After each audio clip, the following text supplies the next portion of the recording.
London has attracted some of the biggest names in fashion, music, and architecture to create works of art that stand the test of time. And while the skyline is iconic, some buildings have odd designs that clash with Victorian architecture from the days past. But no one can deny the unique look only found in this European capital. So, get on board our double-decker bus and let's tour the weirdest buildings in London.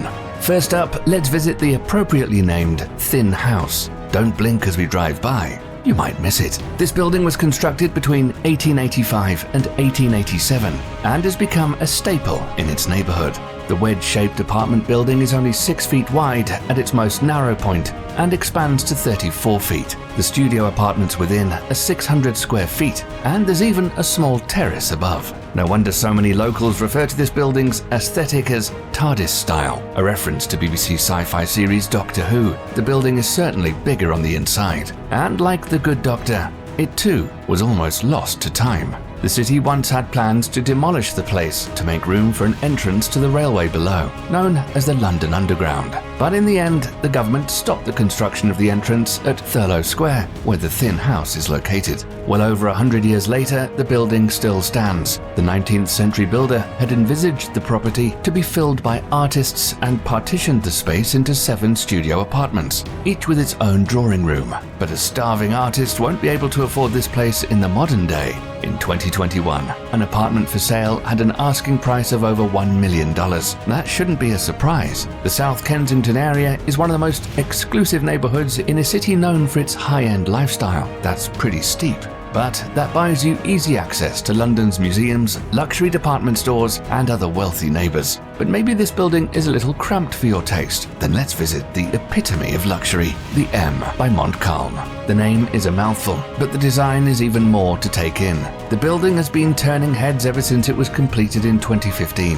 Architects were inspired by modern artist Bridget Riley's abstract painting, Nataraja, and shaped the hotel like an elongated diamond. The structure leads visitors inside through an optical illusion created by the pale exterior and crisscrossed lines. Once inside, check into one of the 269 spacious rooms available in this 17-floor building. A deluxe room might set you back $175 a night, but you're paying for the sophistication and modern elegance you won't find anywhere else. The rooms are controlled with the latest touchscreen technology built into the walls. Even the reception has check-in through interactive screens. This hotel is where minimalism meets high-tech to create a clean yet inviting look. Head to the top floor and try Urban Coterie, a fine dining experience operated by Michelin star chef Anthony Demetre. You'll be able to marvel at the chef and his crew through the open kitchen from your grey marble table. Turn around and you'll have a view of London that few can afford to see. The restaurant only holds 80 people,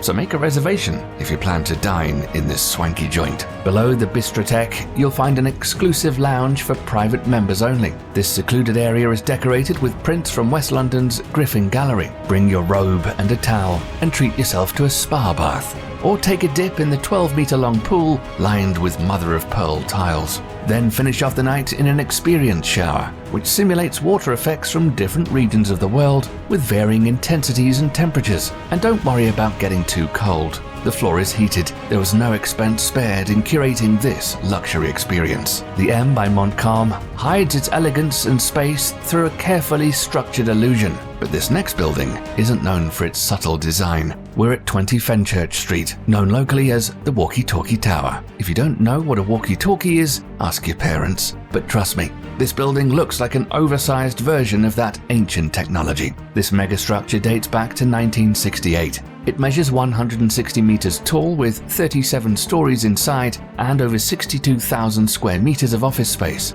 Since then, the building has undergone extensive renovations and now features a 3-floor sky garden at the top levels with windows overlooking the city. But it's not all roses here. In 2013, the concave shape of the building acted as a mirror, focusing sunlight on the street to the south, sending temperatures up wildly. The light is 6 times brighter than direct sunlight. These devastating beams melted cars and scorched the streets below. Some locals started calling this building the skyscraper. After that brutal summer, the city created an awning to shield people and their cars from this intense sunlight and later coated the glass windows with a non-reflective film. These changes came after the construction efforts to make this building taller, and although the landscape stopped burning, not everyone was thrilled with the changes.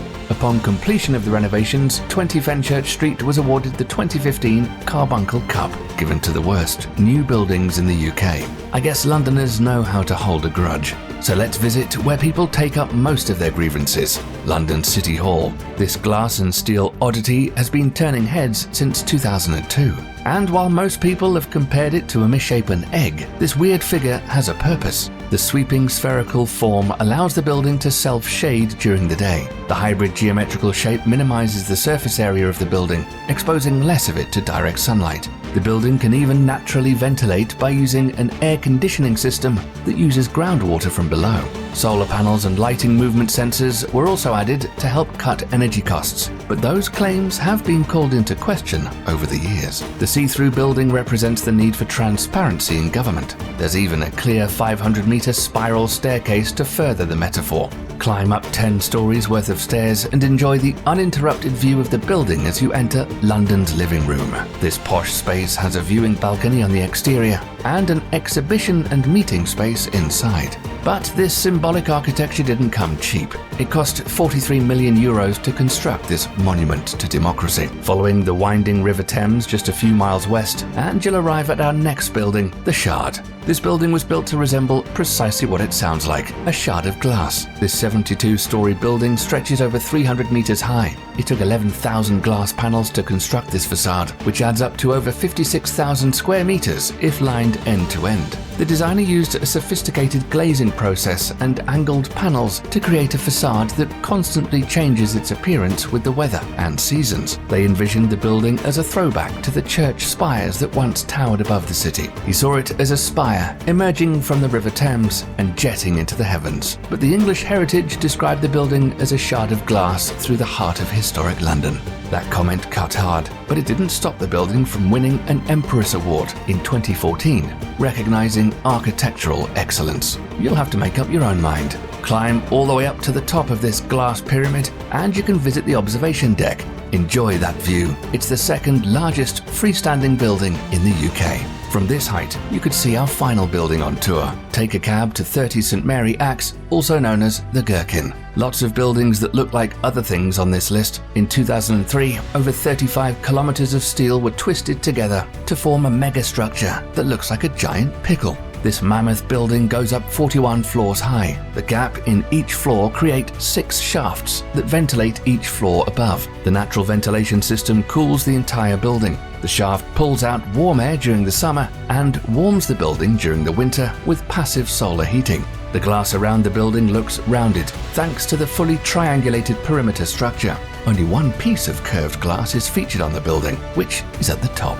So, walk the marble stairwell from the 34th floor to the Pickle's Peak and have a drink at the bar. Don't make dinner plans at the restaurant below though. That's a private dining space. This crazy structure won the 2003 Emperor Skyscraper Award and remains one of the most recognizable structures in the London skyline. These buildings challenged architects, engineers, Londoners, and visitors from all over the world. Whether you love them or want to escape from the lobby fast, all of these structures changed the face of London.